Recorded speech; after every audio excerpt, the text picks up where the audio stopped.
La historia no siempre, por suerte, y desde este 2003 a hoy, por suerte, no siempre la escriben los que ganan.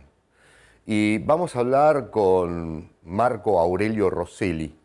Él es el titular de un instituto de historia, de profesores, que está en Merlo, allá en el oeste, que para algunos es muy lejano. Ustedes saben que él nos va a contar cómo forman docentes nuevos, bien del vientre de aquí, de abajo, de nosotros, de nuestro pueblo.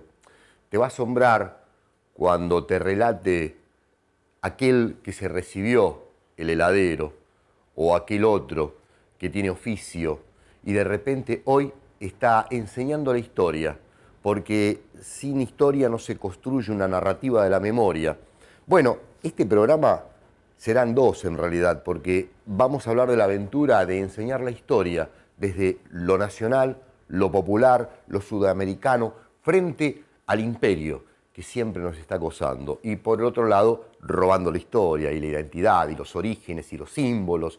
Pero la segunda parte, que va a ser mañana, es la historia en el ejercicio político, en aquellos que son los originarios a la hora de pensarnos o ayudar a repensar justamente el ejercicio de la política cuando el acontecer nos cambia el interrogante. Todo esto aquí con Marco Aurelio Rosselli, en Feos, Sucios y Malos. Y vos, que vas a juzgar esta historia.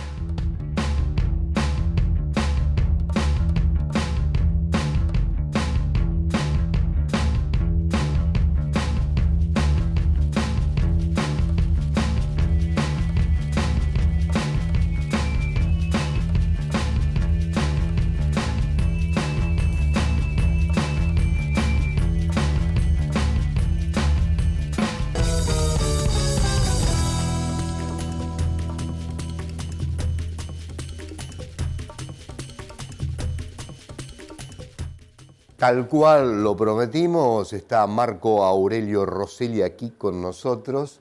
Vamos a hablar de la historia, de la sociedad, del instituto justamente que él dirige, el Instituto Arturo Jauretche. Nos va a contar cómo es el instituto, dónde está, allá en Merlo, ¿no? Buenas tardes, ¿cómo te va? ¿Qué tal? Buenas tardes, Omar. Te agradezco la invitación. Están en Merlo. Sí, sí, ¿Cuántos sí. años? Y nosotros inauguramos el instituto en el año 2003, Ah. ¿sí? Luego de cumplimentar una cantidad de documentación que nos pedía la dirección de escuela para poder funcionar, porque nosotros emitimos títulos de validez nacional, y bueno, pero a partir del año 2003 comenzamos a funcionar con el profesorado en historia, y bueno, y a la fecha hemos podido lograr que se hayan recibido, graduado, 50 profesores en historia con título de validez nacional.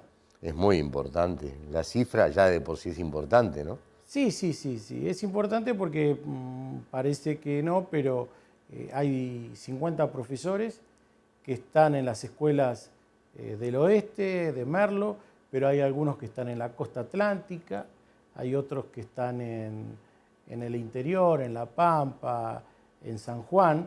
Egresan y luego se van hacia el interior. Es una tarea bastante, por lo menos intentamos dar un debate fuerte en el campo ideológico, cultural, educativo. Ese es lo que tenemos. Marco, cuando uno habla del campo cultural, ideológico, educativo, ¿no? ¿Cómo es la formación desde la visión del Instituto Arturo Jauretche de un docente de historia? Sí, la formación es una tarea bastante complicada, Omar, te podría decir. ¿Por qué? Porque cuando nosotros comenzamos, el instituto tiene una conformación de docentes, por decir de alguna manera, que tenemos grandes o algunas experiencias en el campo político. Pero a partir de los años 90, nosotros prácticamente nos dedicamos a estudiar y demás, y no seguimos militando en política debido al proceso que inicia el menemismo en la Argentina a partir del año 89. Pero se abandona la política, pero incursionamos en el ámbito cultural, en el ámbito educativo, y en ese aspecto y surge la posibilidad de juntarnos con gente que venía de la izquierda nacional, otros compañeros que venían del radicalismo nacional, otros que proveníamos del peronismo en su gran mayoría. Entonces conformamos lo que es el cuerpo docente del instituto. Y después un grupo también de jóvenes que venían del campo, digamos, del campo popular, que tenían experiencia en la formación popular. Y bueno, nosotros lo fundamental de todo era darle la oportunidad, cosa que nosotros no tuvimos, de acceder a diferentes tipos de bibliografía que prácticamente en el ámbito académico actualmente es desconocida. O sea, yo hice el profesorado, hice la universidad y nunca tuve la posibilidad de leer a Jauretche, leer a Scalabrini, leer a Puigros, a Hernández Arregui.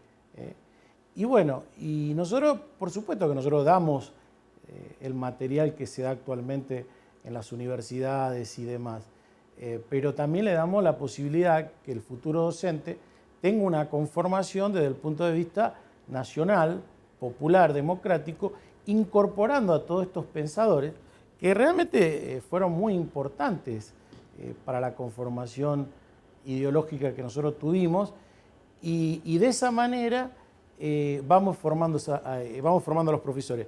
Pero además hay otro ingrediente que nosotros creemos que es clave, que es central en la formación, es el campo investigativo. Se hace muy difícil investigar a nosotros porque nosotros provenimos de sectores muy populares, donde la mayoría del alumnado trabaja. Yo me acuerdo el primer egresado era un sodero, que se egresó con el título de profesor. El segundo era un repartidor de helados, pero trabajaban durante toda la jornada y luego iban al profesorado. Y a medida que fue pasando el tiempo, se fueron incorporando en la docencia. ¿Y el sodero con qué se recibió? ¿Tuvo que hacer una presentación? Sí, nosotros ¿Una tesina, digamos? Sí, por supuesto, sí. Nosotros llevamos adelante para que el alumno pueda egresar y transformarse en profesor, se debe recibir con un trabajo de tesis, que es una investigación, ¿sí? Y que, por ejemplo, el último alumno que se acaba de recibir hace unos meses hizo un trabajo sobre el PRT. Mirá vos. Y yo vengo del peronismo. Claro. Pero nosotros al contrario, lo alentamos, lo ayudamos, porque nosotros creemos que ese trabajo se da en el marco del Instituto Jauretche. En otra casa de estudio directamente no. Omar, a nosotros nos pasaba, uno estudiaba en diferentes universidades o lugares y nos hacían la vida imposible. Mandábamos los trabajos, no llegaba, nos mandaban a cursar en horarios que no correspondían. O sea, generalmente te dificultaban porque realmente pensábamos diferente.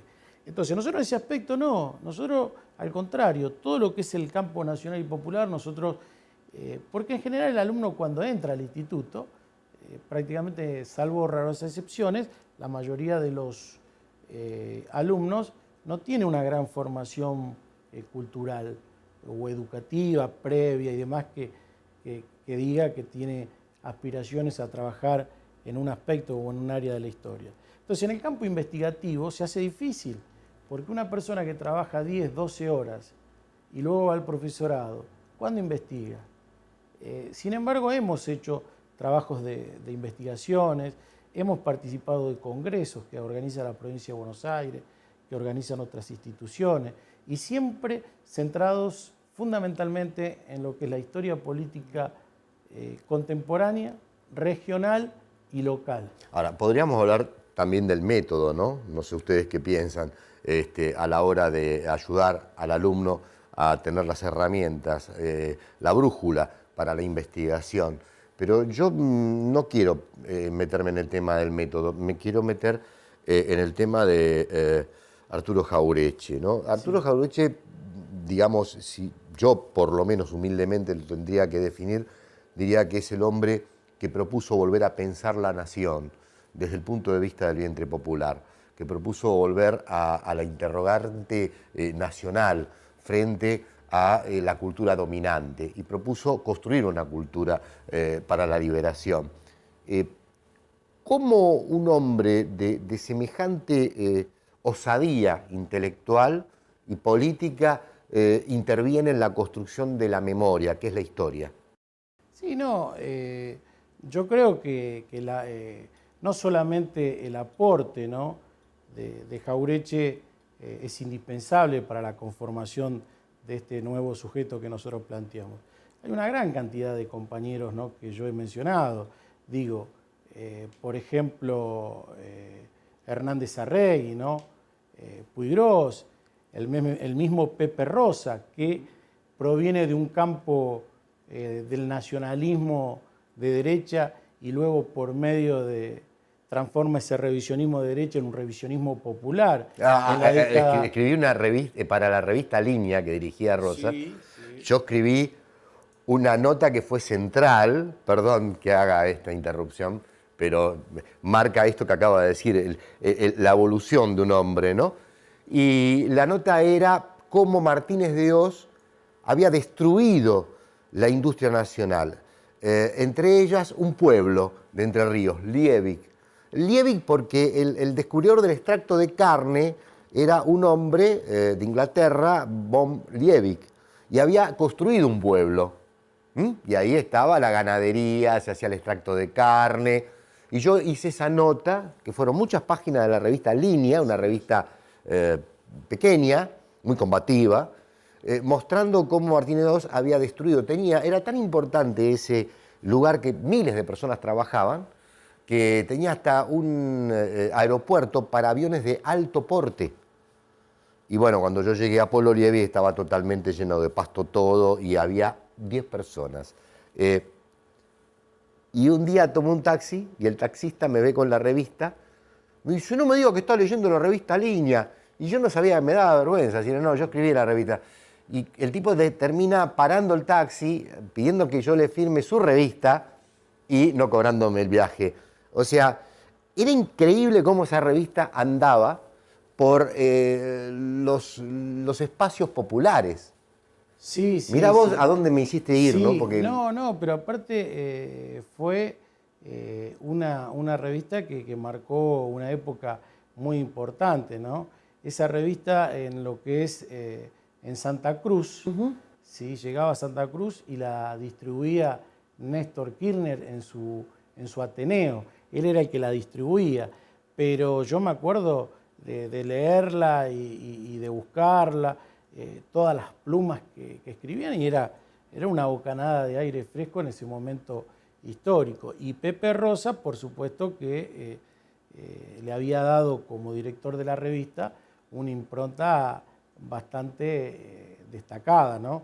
Y esa era yo creo que el dueño o el propietario era Contesti, que era gente de Rosario, que luego fue diputado y demás, pero no, una revista. Después, en el 82, sacan una nota muy dura con la dictadura, en contra de la dictadura, y es clausurada, ¿no? Pero no, era un material realmente muy importante a mí. Entonces hay toda una cantidad de pensadores que han influido fuertemente en el campo cultural, ¿no? Y a partir fundamentalmente de los años 60, que contribuyen, creo yo, a la nacionalización de los sectores medios de la sociedad que iban a las universidades. Y que este proceso se va a detener a mediados de los 70, fundamentalmente con el proceso militar que termina de alguna manera. Y aparte del año 74 también se juntan ahí unas cosas bastante, porque muere Jauretche, muere Perón, muere Hernández Arregui, ¿no? Posteriormente, el 31 de julio, es asesinado Ortega Peña.